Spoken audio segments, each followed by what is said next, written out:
Assalamu alaikum, cemaat. Selam dostlar. Keyif benim Türkmen, çünkü hava turuşu. Ana koyasın iş özgergen. Özgergen de koyulan bir-iki gün içinde. Şimdi jılıydı, rahatı, koyaşlıydı. Ama hazır bulutlu hem salkınça. Yaratmayayım yani. Mene yaz kilediler. Kilmer biten. Yaz kiler ola birse barda Allah Teala günü şulay bit dostlar. Şuna göre yılmayıp atnabızını başlayık әле. Diyen bula da şulay özüne barur keyfi düşken bitinde. Gırrımda düşmedi. Jıl bulsa şabrak olur bitinde. Жылырақ paltonu kiydim de rahatlanıp yürüyeyim. Ne var bir jılrak bulsa rahatrak olur bitinde. Şunu demek ki kıyaşlı bulsa tağında kumnerak olur. Aydalar, başlap jiberik. Bizning Tatariston yurtuvchilarin Yuxidi idarasi hozir vaqt yetishsizliklar uchun shtrafga tortmay boshlayishaq. Ya'ni masalan, sizning agarda bir farig'iz ishlamay ekan, ortqi yo'lni ko'rsata turgan ko'zgugiz yo'q ekan, yoki dvigatelingiz ortiq tovushli ekan, mana shunday vaqt kabi tuyulgan yetishsizliklar uchun sizni hozir bundan so'ng shtrafga tortmayishaqlar. Amina isri kiyrulardan o'tirsangiz, bunda endi javobsizlikdan qochamiz deb o'ylamag'iz. Bu bilasizmi? Bu yurtuvchilarga qo'yilgan. Bu men bir nechta yonam Allohga shukr chunki mashina sotilgan, haliga jey. Sendan qolib bitadi, ko'pmi Tataristondalar? Yo'q, men bu yangilikni qabul etaman. Sizning uchun shodlanamiz. Sizning uchun shodlanamiz demoqchi edim. Elek to'xtatalar tar ishinde, tag'in masalanda narsa bo'lsa beylandirga sabab tobalar. Ammo menga qiziq, tonirovka uchun beylanirlarmikan? Mana bu turida aytilmagan yangilikda. Chunki bu voq ne tugul bit. Tonirovka voq tugulmi? Menimcha bu bek voq. Ammo bu voq yetishsizlik deganni kim belgilaygan? Uning voqmi nima ekan? Yuxidilar belgilaydi endi. Suluq temani davom etib, shiratdagi xo'rliq deb aytganda, endi blogerlar ortidan kuzatib yurmaydi endi shu. Sen ko'rgansingdir endi o'zingda mashinasin prokladkalar bilan yopishtirib chiqqan. Ana bombashka degan bir illyuziya bor endi. Sen ko'rmadingmi ani? Mashinasin mening fotosini. Yo'q, fotosini men sizning nidan ko'rdim Instagramda. Tulayım mashinasin prokladka narsa deganlar bitinde sanksiyalar orqasida yo'qqa chiqashalar bunda bu bo'tan bo'lmayashaq deganlar shulay bitinde. Defitsit bo'ladi deganlar. Ha bu yopishtirib chiqqan butunay mashinasin bu endi shiratdagi hype ortidan, hype dozasi ortidan quvam deb indi. Mana shunday mana tag'in otaning xo'rlig'i deb atasam birda yo'q, bu narsaga edi ekan so'ng. Bilmayman. Yomg'ir yog'gach mashinasi yurishdi. Yomg'ir yog'ganda da просто sug'urtib oladi endi o'zini. Ужас. Mana shunday blogerlar bor bizning bir narsadan da uyalmisha ko'rsatib beruvchi shunday. Simon xo'rliqli yangilik deb atadi, deymi? Bu yangilikda da shunday, yangilik bo'lsin, yangilik, xo'rliq yangilik. Birov uchun suyunirlik hal tugul endi Tataristonda bilgichlar oziq-tulik ham oziq-tulik bo'lmagan tovarlar bayalarini tekshirib chiqqandan so'ng mart oyi bo'yicha inflyatsiya 9% ni tashkil etgan degan natijaga kelganlar. Mana shu oziq-tulikka bayalar 10% ortgan bo'lsa, oziq-tulik bo'lmagan tovarlarga hatto 12,4% ortgan deb aytadilar. Mana olg'a taba kimir endi degan umidda qolamiz, lekin narsa bo'lar. Qaranglar, shuluq temada davom etaymi? Narsalar qo'yali bizning retailerlar deb ataylik endi. X5 Group ol endi Peterочка, Перекресток, Вкусвилл, bizda Вкусвилл yo'q bit bo'laymi? Bor. Bormi? Bor. Ko'rdingiz.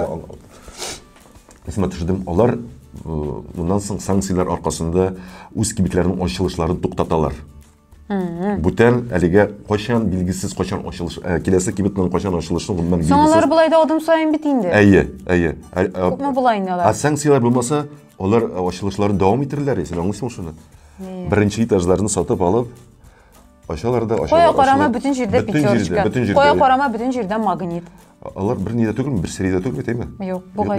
Yo'q, mana shu shunday yangilik endi, yangilik bo'lib qolar endi bo'lay. Tataristonning tuzilish ministrligi tuzuv uchun kerakli materiallarni keltiruvchilar tezdan bayalarni tuzilish materiallarini qiymataşak degan Форас җиткерде. Чөнки менә бу санкцияләр дип бөтен төзелеш материалларына бәяне арттырганнарда Ат башы кебек. Хәзер аларга сорау кимегәнгә күрә аларның бәяләре төшәчәк дигән фикердә алар. Мисал өчен хәтта елга ярыннан алына торган кум да арткан ди. Кум бәясе дә кыйммәтләнгән ди. Җәмәгать нинди санкция соң? Елга ярында ятучы кумга санкцияләрнең ни катнашы бар? Карар, син аны сиздеңме син үзең шул бәяләр артканын, шул ремонтка дигән, төзелеш дигән. Бөтенләй бер әлбәттә сиздем әйе. Без инде хәләл җифет белән сиздек без аны, чөнки без ремонт ясыйбыз, әйме? Бәяләр шуннан ат башы кебек артканда куйган. Галәмәт. Әйе.